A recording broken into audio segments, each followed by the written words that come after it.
Welcome to the Pre Nup, the wedding obsessed podcast designed to help you plan your dream day. I'm your host, Adriana, and each week I'm joined by the industry's top professionals, celebs, influencers, and friends who are sharing their best tips, advice, and mistakes they've made so you don't have to. The Pre Nup is a Love Stories TV podcast. Every bride wants her wedding look/looks to show her authentic style while being effortlessly chic, timeless, glamorous, and Vogue-esque. But for most brides, that's easier said than done. But for today's guest, it's just another day at work. I'm thrilled to welcome highly coveted bridal stylist, Gabrielle Hurwitz, to the Pre Nup. Welcome, Gabrielle. Thank you so much for having me. I'm so happy to be here. I am so happy that you're here. And specifically this week, the topic of a bridal stylist has just been coming into my world so much.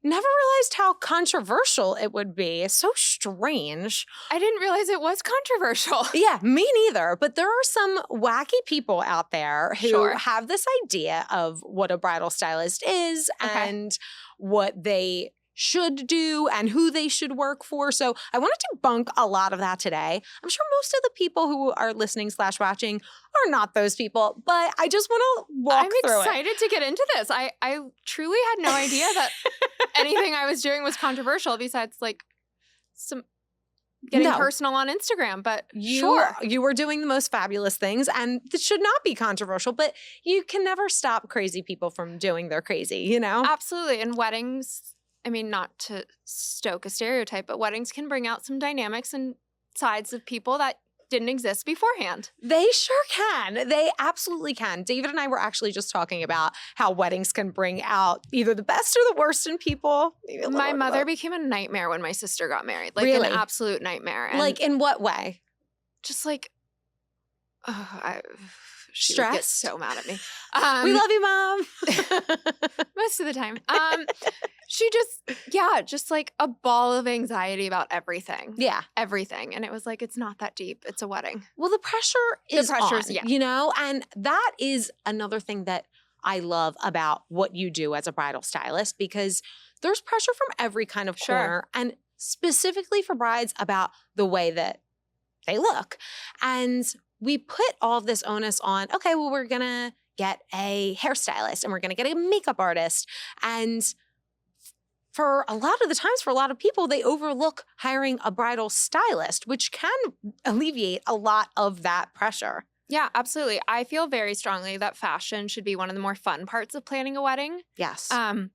You're not worrying about like the logistics of how am I getting 150 guests from point A to point B. You're not worried about like, oh, Aunt Bobby and Uncle Mark are divorced and hate each other. They can't sit at the same table. Like one of them has to be behind a pillar so they don't see each other. Like the fashion is really ultimately about you, and you hopefully don't really have to take anyone else's opinions into heart. Yes. And into consideration. Like it's one of the few places in the wedding where it's really an expression of yourself. Yes. And the person you want to be on your wedding day when you're marrying your partner. Yes. And I firmly believe in having a professional really draw that out of someone, because, you know, I'll just say this. A lot of times people will ask me what my wedding regrets are. I got married 3 years ago, and I think everyone has a thing like, I do this different. And, you know, my PC answer is like, nothing. I wouldn't change a thing. It was a perfect day. And net, that is true. Sure. But if I was being honest, I would say maybe I wouldn't have had the spray tan that I had if it were in my control of the weather. And 3, I would have hired a bridal stylist. Yeah. And to be honest with you, it's not even something that was top of mind even up until like a year and a half ago. But now it's something that I always recommend, that I think is like, it's super important. Yeah. And I don't think in any way it takes away from your expression of yourself. I think it actually enhances it so much. And I loved my wedding dress, but I would have styled it differently. But I don't even know how. I just look at it and I know. Like, you can tell when you're looking at an editorial or, you know, a Vogue feature of a bride, and you're like, it just is working. Everything's falling and flowing together versus someone who did it themselves. That's not to say that I didn't feel beautiful, that I didn't look beautiful. It's just there's a different aura of someone who's styled. Well, I think a lot of brides who style themselves, and obviously there's nothing wrong with not having a bridal stylist. Of course. But it can be difficult when you're in all the minutia of a wedding and dealing with the seating chart and RSVPs and tracking down RSVPs and just like all the little details that some of the styling can become kind of an afterthought, and you're not necessarily planning ahead and saying, oh, I do need my shoes like 4 months beforehand because I definitely need them for my first fitting. So let me get started beforehand. And like earrings, and there's just so many options out there that it can be really overwhelming. Yes. And again, it's like not a major, I mean, I think it's a major thing, but it's not like a major thing in the grand scheme of the wedding that you need to focus on in the same way. Of course. Of course. So when it comes to, we were talking a little bit about like what the controversy is. So what I have been seeing, and this is just a lesson to me and everyone, stay off the internet, but people are, oh, well, that's for celebrities. That's for the elite. That, you know, bridal stylists aren't for the everyday bride. And I reject that. I don't think that's true at all. I think it can be so helpful. So I kind of want you to debunk, if you can, if you have an understanding of this. What do people think a bridal stylist does versus what do they actually do? I don't necessarily know what people think a bridal stylist does. As far as what I do, I kind of act as a creative director for all things fashion for the wedding. So I'm working really closely with the planner on like what is the vibe for each event. Like what's the color palette for the rehearsal dinner? What's the color palette for the reception? What's the color palette for the wedding? Like what is the overall design brief for the weekend? Yeah. And making sure that the fashion then becomes like a part of that design so that everything is elevated. I feel like when the fashion is done well, it can take the wedding to the next level. When the fashion is an afterthought, it looks like an afterthought. Yeah. And it just kind of takes things down a few notches. Mm-hmm.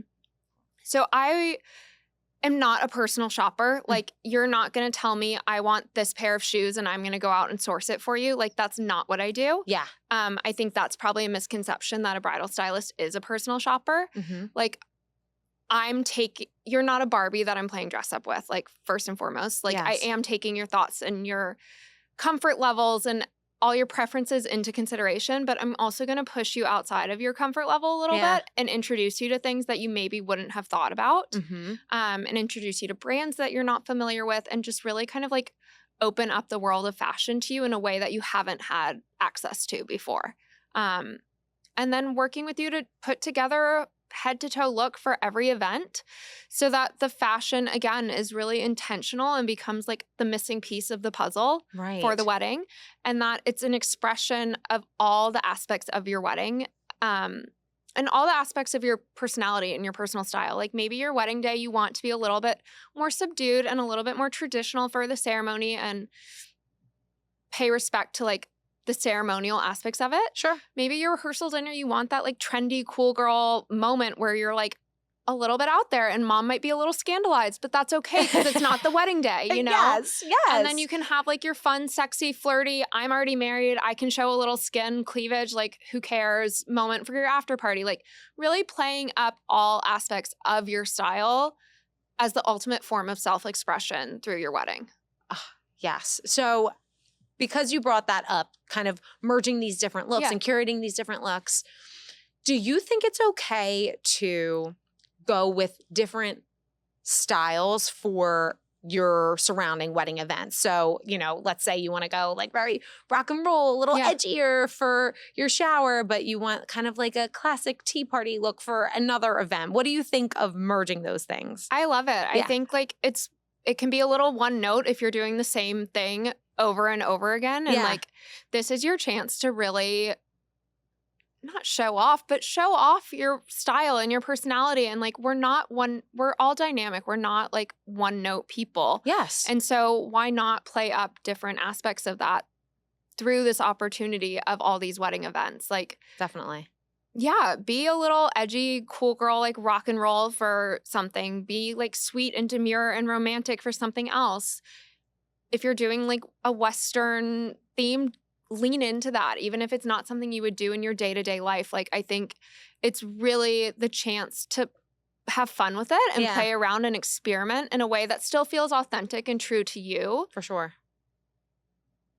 but in a way you wouldn't normally do. Yeah, definitely. So when brides come to you, what are they typically looking for? Like, who is your clientele, and what are some of their concerns or questions, or let's not put a negative spin. Like, what Yeah. are they looking to achieve, would you say?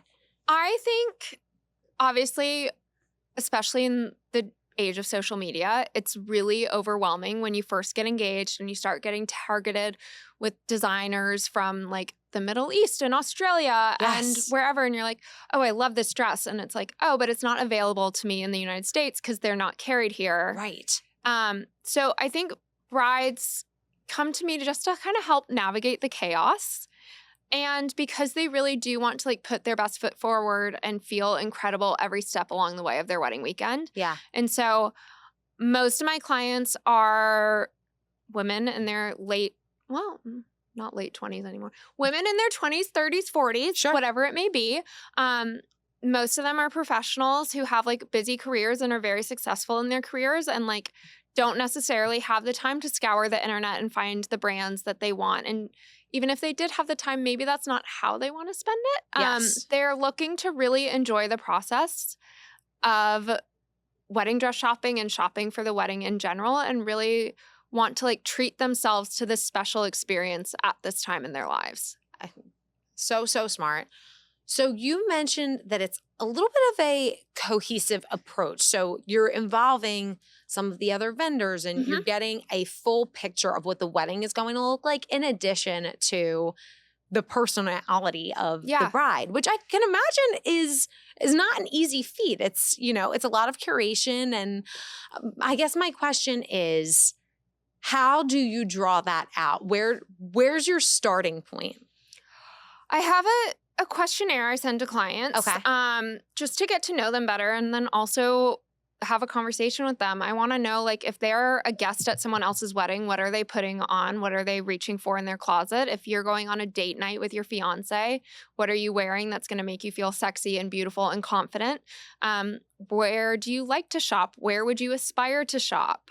If money was no object, what necklines do you love? What necklines do you hate? Like, are there body parts you enjoy playing up? Is there anything, like, every woman has some part of her body that she's less confident with? Yes. Everyone. Mhm. They could be like a Victoria's Secret angel. She has some part of her body, and like you and I would never notice it. Totally. But to her, it's an issue. So I want to know like where her insecurities are, just so I'm mindful of them as we're thinking about like outfits and shopping and everything. Of course.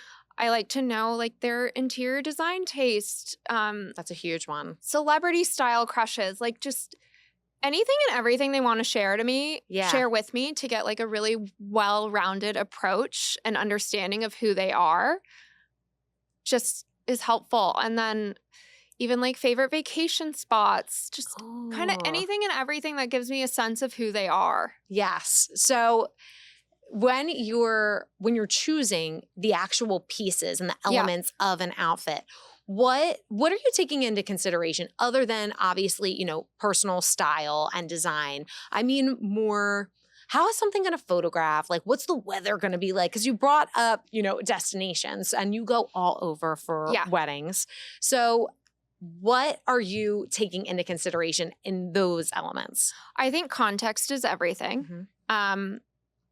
I think that if you're getting married on a beach in Majorca, for example, like that's a very different look than if you're getting married in a hotel ballroom in LA. For sure. Like, you're not wearing a huge ball gown on a beach. You could wear a ball gown on a beach. I'm not saying you can't, but it would probably be tulle or chiffon or something lightweight that moves, that blows in the breeze. Yes. You're not going to wear a fully beaded 40-pound dress that you're dragging around all day. Right. So I think context in terms of location, I think context in terms of seasonality is important. Mm-hmm. If you're getting married outdoors in July in New York, you probably don't want long sleeves. Like, we're dealing with heat waves. Like, that's just not going to be a comfortable thing. So I think it's kind of a balance of what's going to look correct in the context of the day, but also like what's going to make the bride comfortable? Because at the end of the day, if you are uncomfortable in what you're wearing, it's going to show in every single photo because you're just going to be so in your head and aware that you're uncomfortable. Yes.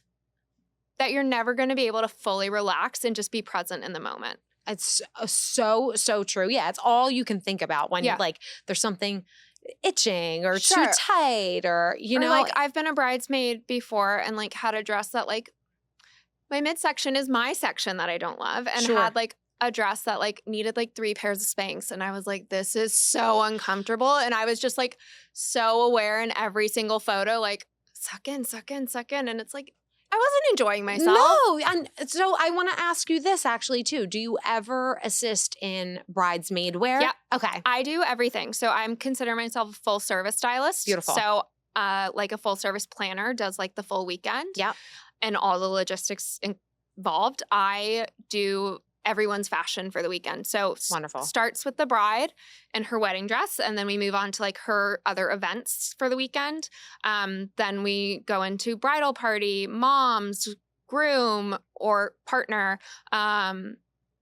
grandmothers, flower girls, fathers, like anyone who is going to be a VIP, let's say, over the course of the weekend, I will help style. And just because like, this might get me canceled by some vendors. At the end of the day, you are not framing and displaying photos of your wedding cake. You are not framing and displaying photos of your tables. They might be the most beautiful thing in the world. And like guest experience is so important. I fully acknowledge that. Of course. But at the end of the day, the photos that you are framing and sharing for generations are photos with people in them. That's and the clothing is in all of those photos. It's so true. It's so true. So like, I think the clothing is one of the most important elements. Absolutely. Well, it brings up 2 things that I think are really important. One is the bridesmaids thing. Yeah. And the other is dress code. Yeah. Oh my God. Like people are so bent out of shape about dress code, but people do not understand dress codes either. I don't. Yeah. Well, let's talk about that. Like, I think that they're usually pretty straightforward. I will see people try to get a little bit creative, and I'm like, I don't know what Lord of the Rings chic means, you know? Sure. And I think that if you can assist your guests by providing them a little visual help of what a dress code means, like if you're saying creative black tie cap, like optional. Yes. Show them what that means to you. Yes. But if as a guest, if you see black tie optional, a light colored suit is inappropriate. A chino and a sports coat, inappropriate. Yes. That is rehearsal dinner, depending on the dress code. Yes. Black tie optional for women. Women get a little more flexibility. Sure. Black tie optional for men. Dark colored suit or tuxedo. Mm-hmm. There should be a tie.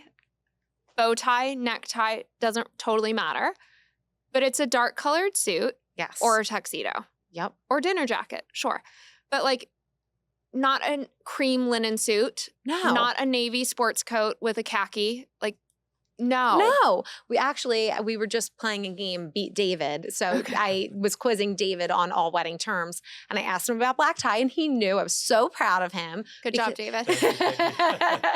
But yeah, people don't realize black tie, the reason for black tie is to be more subdued, to highlight the couple. Like, you don't want to be flashy. You don't want to be in like a green and pink houndstooth coat as a man, or, you know, something very glittery and extravagant as a woman, unless it otherwise states it. So like, I'll see, you know, black tie neon or black tie neutral or whatever. And those things, you know, have liberties. But if it's, you're right, like black tie optional means what it means. And if you don't know what it means, look it up. Yeah, Google it. Google it.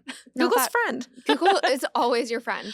What about Pinterest? Is Pinterest a friend or a foe? I think Pinterest, Instagram, TikTok, I think it's more of a frenemy. Okay. I think as a bride, and I just saw a post on Reddit about a girl like saying she has a lot of anxiety about planning her wedding because she feels like she's constantly like comparing herself. Oh.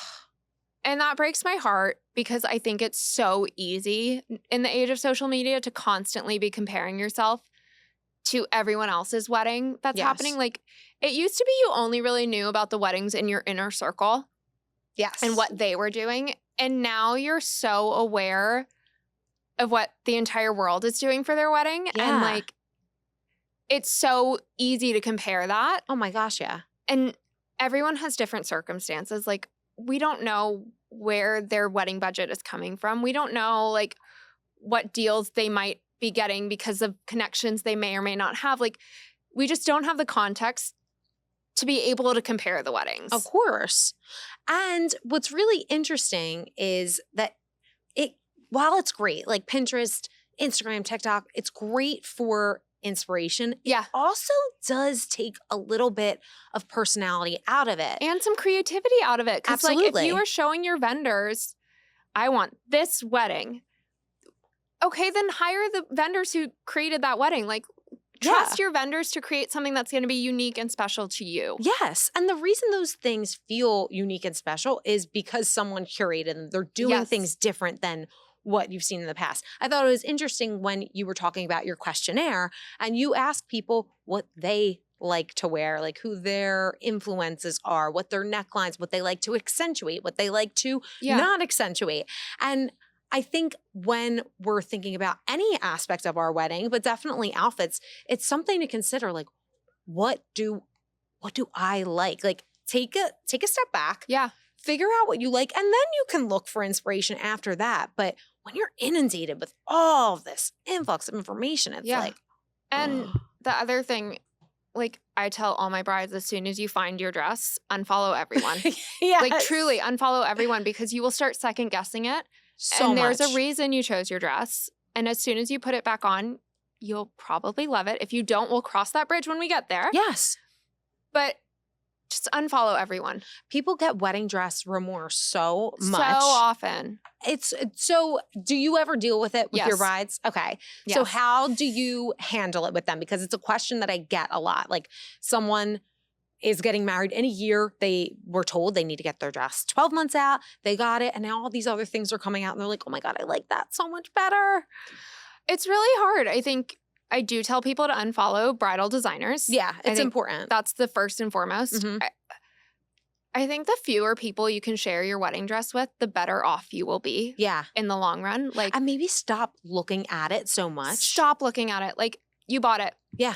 All sales are final. Like, that is your wedding dress.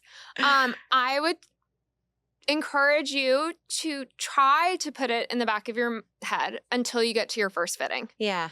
When you get to your first fitting, and first fittings are like a whole other thing because it's going to need work. It's not going to arrive and like magically fit you perfectly. It will need tailoring and alteration. So like maybe wait until your second fitting. Mm-hmm.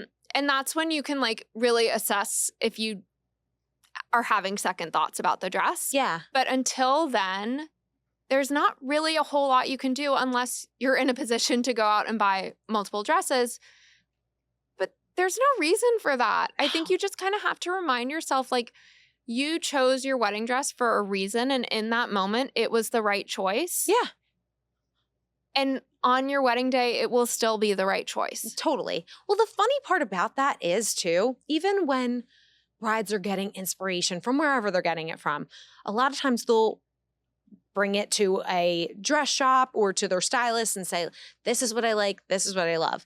And they put it on and they realize, I'm not a 6-foot model. I am a 5'2" regular person, you know? And that dress doesn't fall that way on me. So there's something that is going to be perfect for me. So when you're looking at these dresses online, it's like, well, you have no idea how it would look on you. Right. And like in photos, they're probably clamped in the back, you know, and I always take note of the sleeves because I always saw like these beautiful dresses, these like fitted sleeves, but most wedding dresses don't have a fitted sleeve. No, because you would be immobile if you had a fitted sleeve. Correct. You would not be able to move. Unless you're doing like a mesh. I don't even know. Like an illusion. Yes. Yeah. I think it's great to find inspiration, but I think and to go into an appointment with a rough idea of what you're looking for. Great. Yeah. Be open-minded. Mm-hmm. If you are not working with a bridal stylist, rely on your sales consultant. Okay. And be open-minded. Say like yes to anything she offers you to try on. You might hate it on the hanger. You might love it on your body and it might surprise you. Yeah. I think like 80% of the time we go shopping and we have an idea of what we're looking for. Once we start trying it on, for whatever reason, it's just not living up to expectations, to this like impossible vision you've built in your head. Yes. That you're never going to reach. So you end up pivoting to something totally different because you haven't built up or put this idea on a pedestal that you're never going to achieve. Right. Right. So you have to go in a different direction and get something fresh that feels surprising. Yes. Yeah. And this is the time, like you said, this is the thing in weddings where you can play dress up and it can be light and it can be fun. Like, why not play dress up and try everything on? I think it's 100, not in a like, let me waste everyone's time kind of way. Of course not. But I do think it's important to try different silhouettes, to try different necklines, at least at your first appointment, and like narrow in on what you're liking and what you're not liking. And then use that first appointment as kind of like research. If you find your dress, great. Yes. But if not, like you made some headway into what it actually is that's going to make you feel beautiful on your wedding day. What is your thought on buying the first dress you try? I don't have strong feelings on it. Like if it's your dress, it's your dress. Yeah. I can count on one hand the number of times a bride has cried when she like found her wedding dress. Like I think that's the other thing. People have this expectation that they're going to be overcome with emotion and like tear up and cry. Maybe it's happened like 4 or 5 times out of like 60 plus brides for me. And usually it's not about the dress at all. It's like mom's over here crying. So then you start crying and then, you know, crying can be contagious. They think they're going to have their moment. And if they don't have that moment, then that's not the dress. Yeah. But it's so, especially if you're not a crier. Like, I will say, I do think like even if you leave your first appointment and you're like, I think I maybe found the dress. Yeah. And boutiques might hate me for saying this.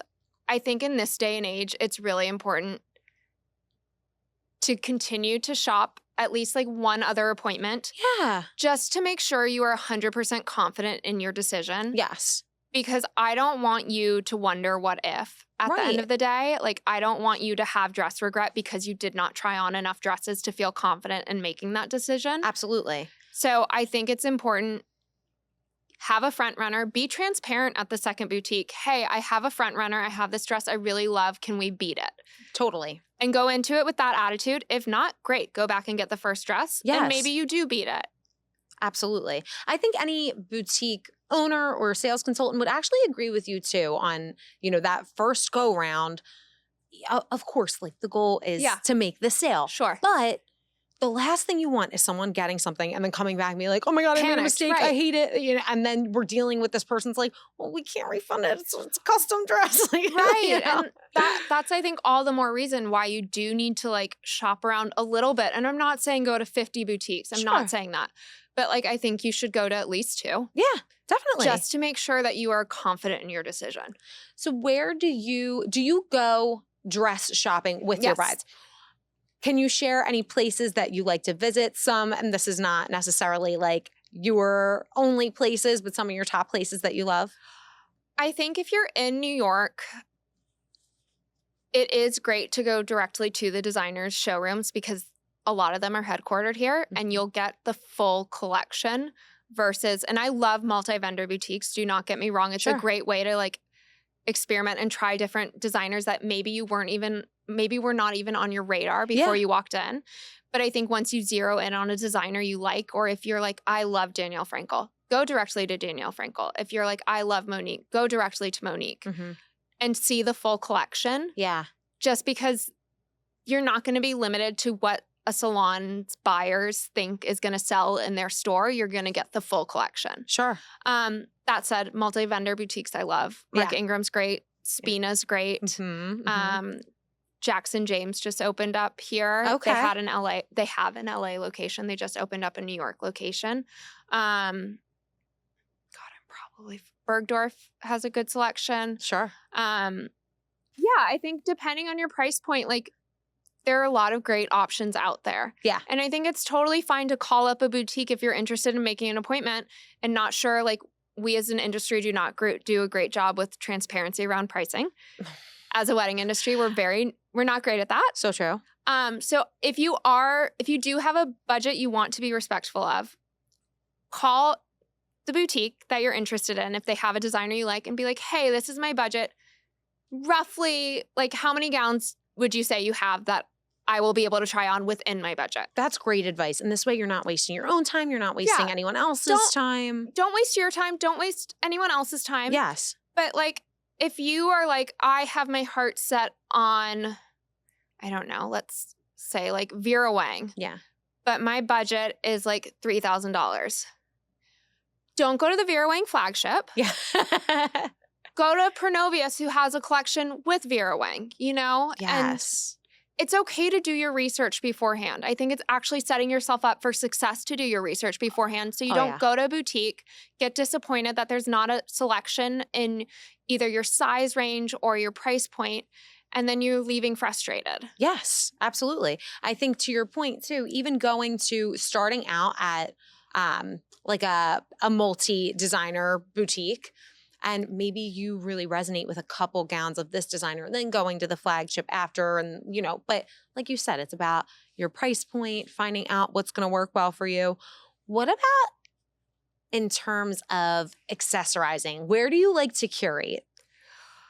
Ooh, a little bit all over. Yeah. And again, it kind of comes down to price point, style, everything. Sure. I always start with the garment, obviously, as like the starting point, and then base accessories off of that. Okay.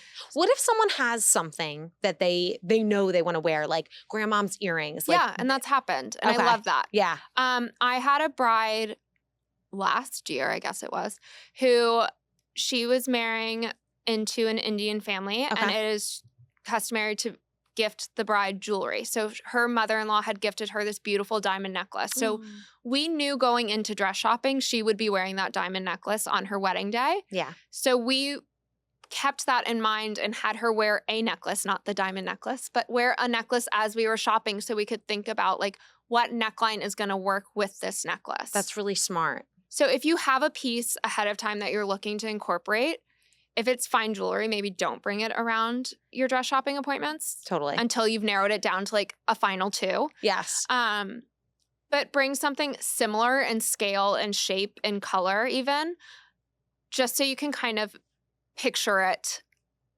on the wedding. I like that. Yeah. I think that's such good advice. If you already have those pieces or those shoes, even if you're someone who's like, yeah, my hair is being slicked back for the wedding, that's how it's going to be. Like, don't wear it down, and it's going to look different, Totally. I'm a very visual person, so I think the more you can do to help you visualize the end result, yes, the better you'll be and the less second guessing you'll have along the way. Totally. It's so smart. I don't know why this made me think of it, but recently I was talking on social media about the fact that you should really get your dress at least, and you mentioned garment, we'll kind of go back to that, but you should get your dress your venue before getting your dress and before styling yourself, because your venue is going to dictate the style. Like everything is going to kind of go around that. And you wouldn't believe, like, people attacking, they're like, I got my dress first. And I'm like, okay, that worked for you. But like for the most part, you're not going to want to get a dress and then try to find a venue to match that. I mean, if you're someone where you're like, okay, I found my dream dress, I'm buying it, and then I'm going to choose a venue that works for my dress. Like if you and your fiance are okay with that, great. Sure. Otherwise, I've had clients reach out and they don't have a date, they don't have a venue. And I say, if you want to work together, like, sure. Yeah. But we're not going to start anything until you have those key pieces in place. Because like, even let's say Aspen, for example, a July wedding in Aspen is very different than a November wedding in Aspen. Oh my gosh, yeah. So you're not wearing the same dress. Right. It might be the same place, but yeah, the context is everything. Yes. The season, the lighting, the weather, just everything. And of course, even like the literal place is so important. If you're getting married on a ranch in Colorado, we're back in Colorado, you're probably not going to wear something like super stiff and like clean and crisp and like architectural in the way you would if you were getting at the Museum of Modern Art, you know? Like it's just a totally different vibe. And I think the venue informs the vibe of the dress so much. Yeah. Do you have a certain style that you really love to go with? Again, I really feel like my brides are not Barbies that I'm playing dress up with. So I really do try to bring out whatever their style as a bride is. Yeah. I would describe my own style as more like classic with a twist. Like I don't want to be boring. Yeah. And you will probably not see my clients wearing like a lace A-line with a pearl necklace. No. Like that's a little too traditional for me. Maybe one of those elements, or maybe like they want to nod to grandmother's pearls with like a Baroque pearl earring. Yeah.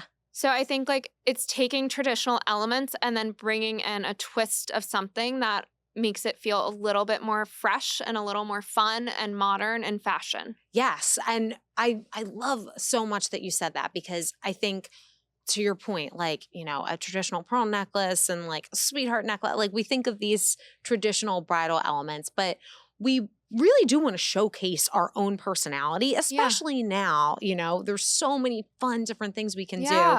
And I'm just wondering, outside of the standard white ivory family, are there any elements of an outfit that you feel like are inherently bridal that you like to mix in? I think anything can be bridal if you're a bride wearing it. Okay. I love it. With the caveat that if you are going untraditional, it needs a wow factor. Like if you're going to wear color to an event, it needs to wow factor that's going to set you apart from a guest who could also be wearing that color. Right. But if you're a bride and you're wearing it, it's bridal. Yeah. Like all it takes for it to be bridal is that you are the person wearing it and you are the one getting married. So true. Yeah.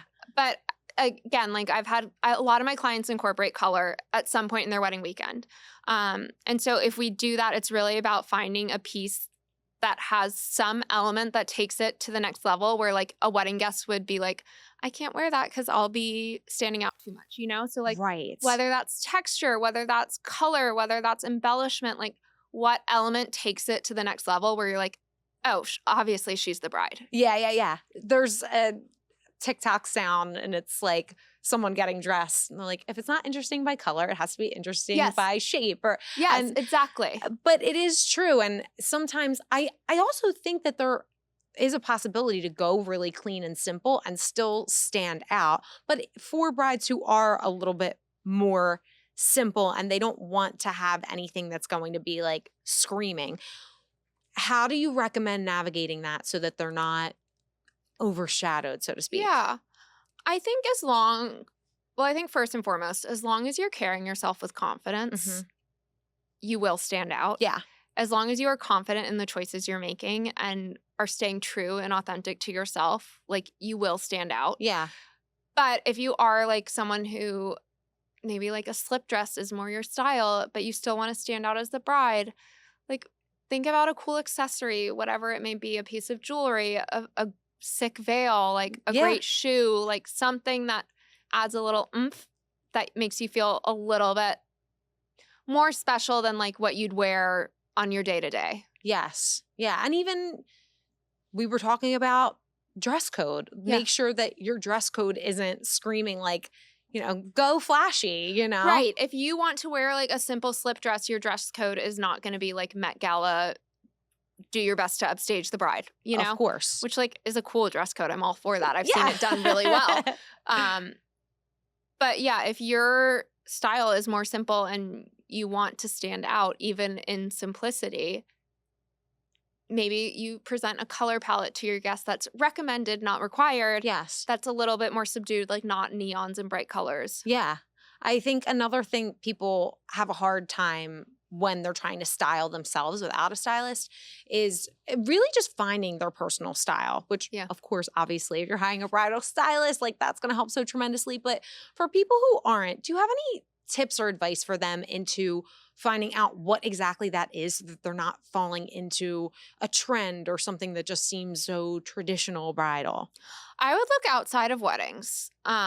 If you're trying to like figure out what your personal style is, I would encourage you to find influencers, creators, whatever we want to call them, whose style you really like. And if you're still feeling stuck, maybe find some people with a similar body shape or body type to yours who wear similar sizing and seeing how they're styling themselves Yeah. and what pieces of theirs that you can like recreate in your own closet and experiment a little. Like, don't be afraid to try things out. I think if you're experimenting with personal style, consider a rental program like Nuuly or Rent the Runway just to like try things without having to invest in trying things. Yes. And pay attention to like, oh, I really liked this neckline on me, or I really liked the way this like cinched my waist, or the length of this was really interesting to me. I loved the low back or something. Like, pay attention to what elements are speaking to you, even if it is a ready-to-wear like printed dress or printed top. Maybe it's a top with like a peplum or something. Like, how can you incorporate that into your wedding look? That's so smart. That's not something I think is top of mind for people, like going in their own closet and saying like, this is great on me. I always go for, you know, a crew neckline or, you know, it's important to know your own body before you're going into this, even if you are going to work with a stylist, because you're not a magician or a mind reader. Like, you need to. I want to know what you put on and you feel great in. Like, you have an important meeting, you have a big date, like you have whatever it may be. What are you reaching for in your closet where you put that on and you're like, okay, I know I look good. I know I feel good in this. I don't have to worry about it. Yeah. Like, I'm not going to be tugging at anything. I'm not going to be pulling at anything. Like, I can be fully present in whatever situation because damn, I look good. Like, I want to know what that piece is for you. Yes. And what about that piece, what elements from that can we pull into your bridal look? Yes. It's like the transition from, you know, you want to feel like yourself. Correct. Like, your wedding day is not the day to go totally outside of the box and do something crazy and different for you. Like, you want to be a version of yourself, but you want to be yourself. Totally. So if a bride, I also like help all my clients with their hair and makeup. Okay. Giving them direction and a swipe so that head to toe, everything looks really cohesive and intentional. I'm so glad you said that because I think that bad hair ruins everything. It's an underrated part makeup ruins everything. Of styling too. Yeah. I mean, you can't just have, I mean, you can do whatever you want. I keep saying you can't, but you can do whatever you want and it'll be fine. But should you? And if you're getting a great glam team, like, consult with them about your dress. Like, if a bride says to me, or every time I see the bride, her hair is down. Yes. Don't do a slicked back bun on your wedding day. Like, that's not you. Right.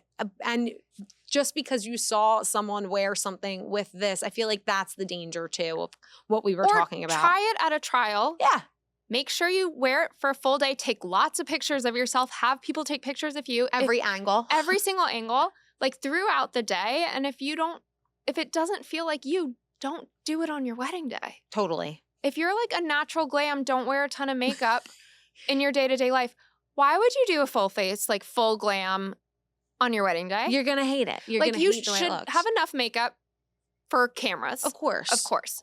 But like, do not do a smoky eye, a red lip, etc. Like heavy contour. Do not go full like Kardashian if that's not authentic to you. I 100% agree.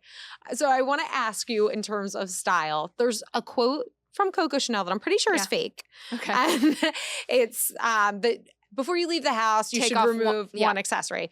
Whether or not that was real remains to be seen. Sure. But I agree with that. And B, do you have any fashion style rules to live by? It's a great question. I do agree with that. I love maximalism as much as anyone. Yeah.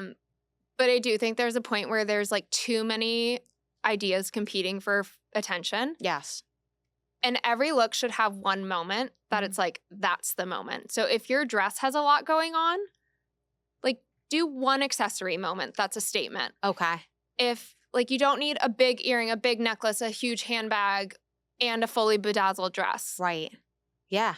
Again, unless you're like fully into maximalism, do you? I love it. Of course. But I feel like every look should have a wow moment. Yeah. Whether that's the garment or an accessory, but like let that moment shine Mm-hmm. and let everything else complement it, which is easier said than done. That's why course. you hire a stylist. Yes. But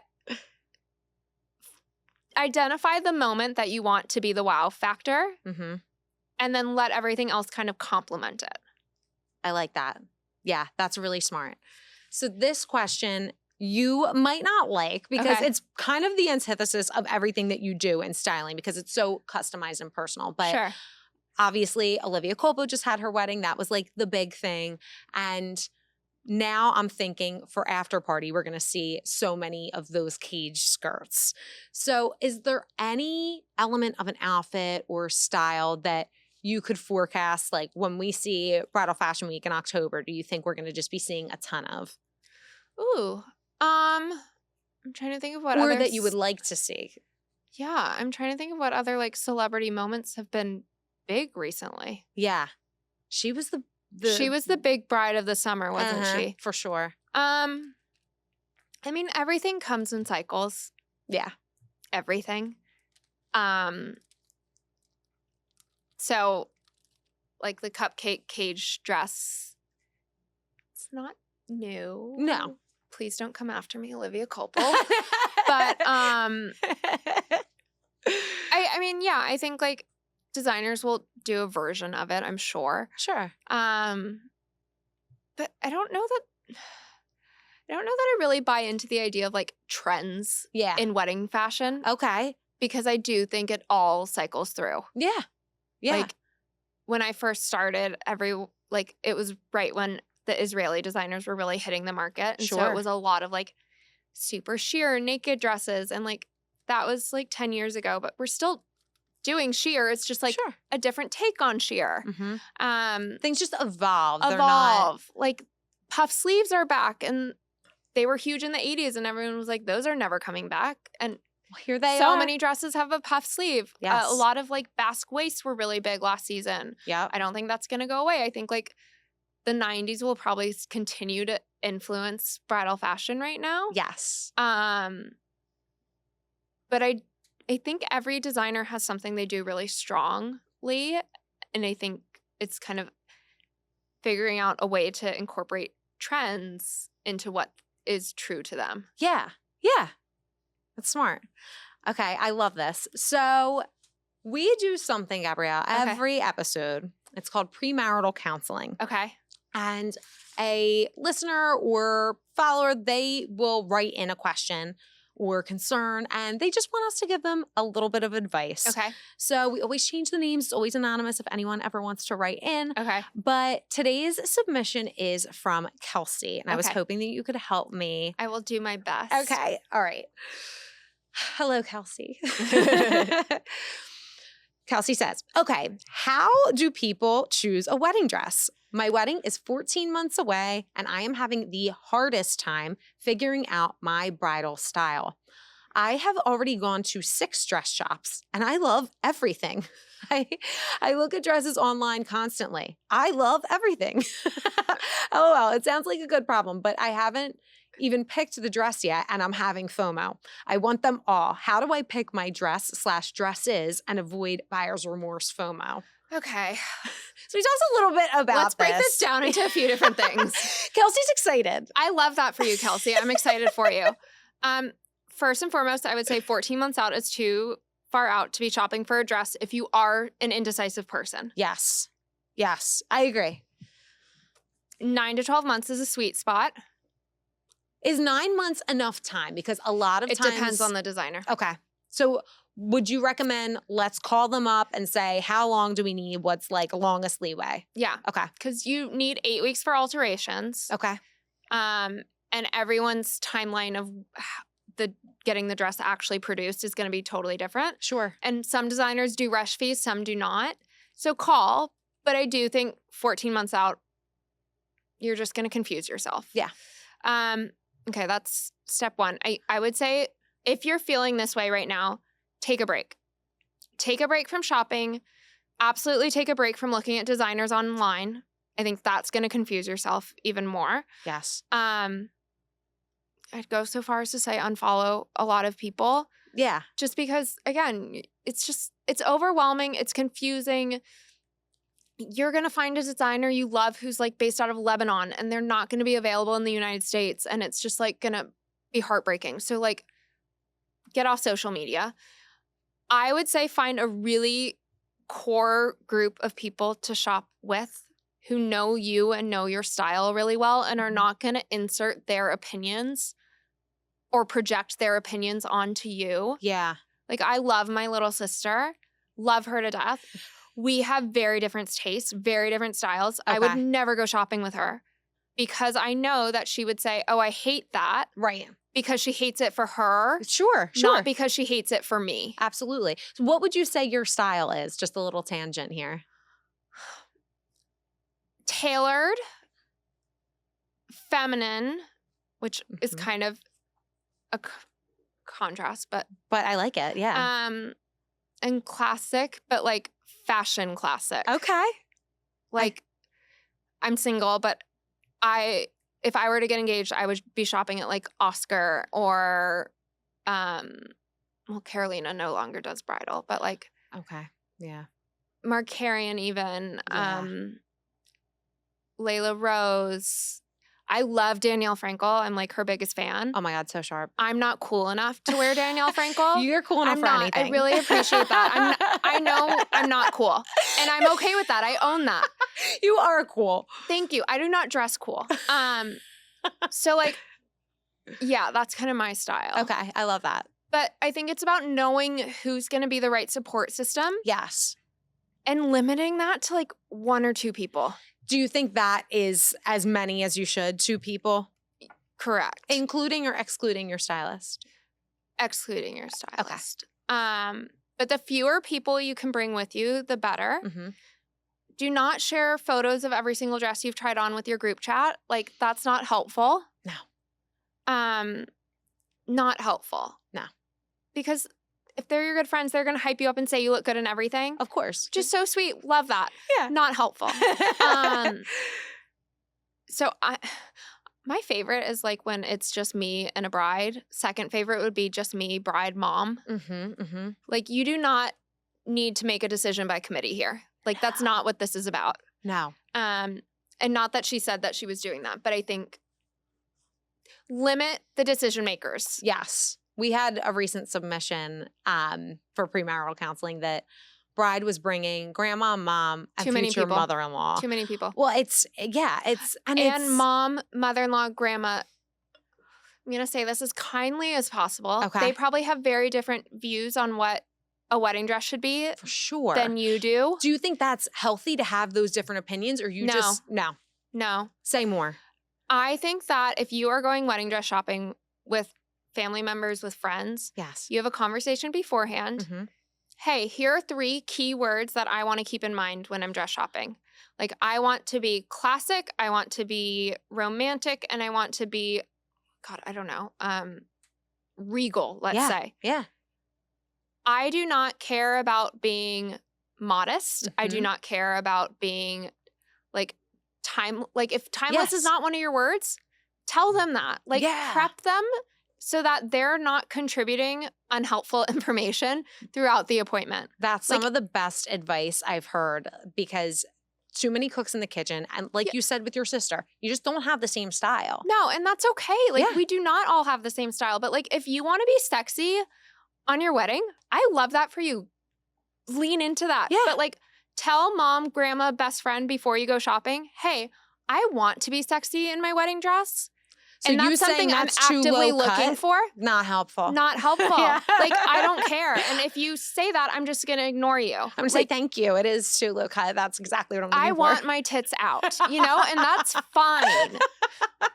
Like, own it and share that with them so that the expectation is set that this is what I'm interested in.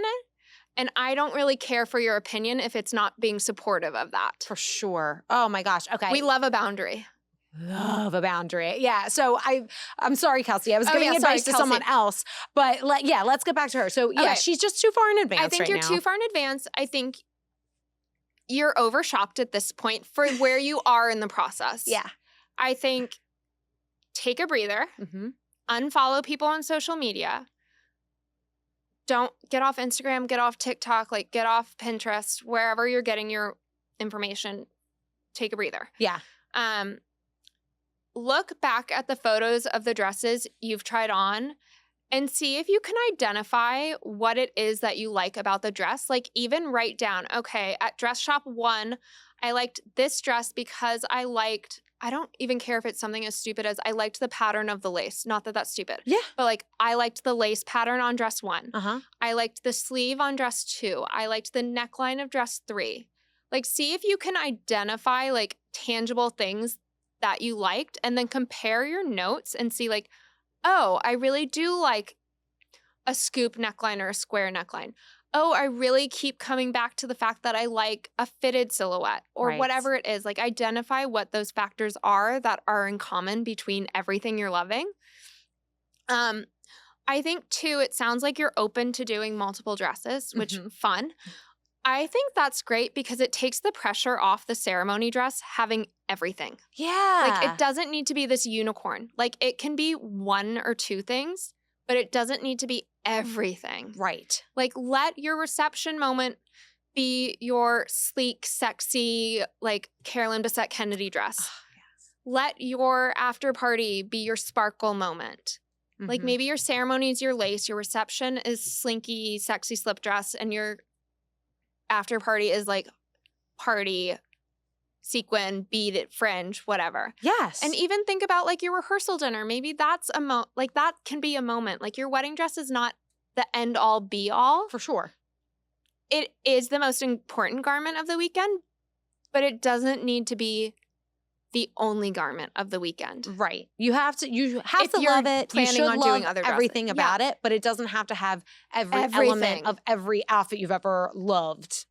100%. And if you do try to do everything, I distinctly remember this episode of Say Yes to the Dress because I, of course, grew up watching Say Yes to the Dress every Friday. Yeah. Until it moved to Saturday. And she wanted ruffles and she wanted lace and she wanted beading. And it just like, she put it on and it was like too much. She looked like a piñata. Yeah. Like, scale back. Scale back. Yeah. It's 1 or 2. You can do this and this, or this and this, but you can't do all 3. Oh my gosh. Yes. Yes. And I think everything that you said in this episode, I took so many mental notes, and I feel like Kelsey definitely, this is a great episode for her specifically, but I feel like a lot of people kind of can relate to this because we just get inundated with all of these dresses and all of these styles, but you gave so much good advice today. Thank you. I want to trouble you for just a couple more. So sure. I think we've kind of exhausted for the time being. Like people might have more questions and we might need to get you back, Gabrielle. But happily. Outside of the styling sphere, I just want to ask you some fun general wedding questions. Okay. So you travel. I'm very opinionated, so. I love that you're opinionated. You're not afraid to tell it like it is. No. So many people are PC, and I think that's. I'm very not PC. I am obsessed because we need to know the truth. Like, give me the hard truth. Come on. I'm not doing you a service if I'm telling you exactly what you want to hear. Exactly. Yeah. And with clients, I set the expectation, like if you ask my opinion, I will give it. Yes. In a diplomatic way. Of course. But I will give it. You're not going to say, you're an ugly bitch. That looks terrible. No, of course not. But if you ask me what I really think about something, I will tell you. Totally. In that's a kind way, but I will tell you. You want to be able to trust your vendors. So if you are hiring a yes man, like call my mom. She'll tell you how beautiful you look and everything. And she'll mean it from the bottom of her heart, but she's not going to go outside of what you want. Now for my favorite part of the show, the after party. This is where I ask my guests rapid fire questions about their upcoming wedding, starting with honeymoon hotspots, brought to you by Honey Fund, the #1 honeymoon and cash registry. Listeners of the Pre Nup get $25 added to their account when they register at honeyfund.com/prenup. Okay, on to the after party. What is your top honeymoon destination recommendation? You travel a lot for work, too. I do travel. I think it depends on what your vibe is. Mm-hmm. Of course. Of course. But if you were going to... To me, a honeymoon is like I want to sit on a beach and do nothing. Mm-hmm. I do not want any kind of schedule. Like, I want to be going from the beach to the hotel room, back to the beach, back to the hotel room. Yes. To the pool, maybe. Yeah. That said, I think Africa is like a once in a lifetime kind of trip. So I think it would be like a safari So many people are saying with this. a week afterwards on a beach. Because Africa has incredible, like, it's a continent, not a country. But so many of the countries have incredible beaches. Yes. And my sister and her husband went on safari and then did like a week beach trip. And it looked Ooh. incredible because you get like the best of both. Yeah. And I think I would wake up and go on safari. Love it. That sounds But like really fun. also maybe Maldives or like somewhere where you're just like the Four straight Seasons, chillin'. Bora Bora, Yeah. like overwater bungalow. Can't go wrong. Yeah. We'll cross that bridge one day. Yeah. Okay, both great destinations. What about your dream wedding cake flavor? Ooh, okay. I'm kind of a basic bitch when it comes to food. It would probably be like a vanilla cake with a vanilla bean buttercream.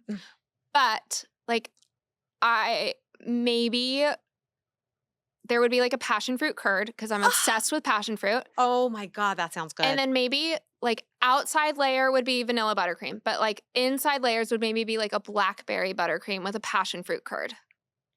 Basic bet you are not. That is like the passion fruit takes me to the next level, but the vanilla is pretty basic. so decadent. I see how your mind works now. I'm like, I can just picture her styling someone now because you're like, okay, yeah, like classic, but then boom, boom, we're going to get that passion fruit. We're going to get that blackberry in there. Oh my God, that sounds so yummy. Passion fruit's my favorite flavor. Oh my God, it's so delicious. So underrated. Not used so enough. underrated. Why not more passion fruit?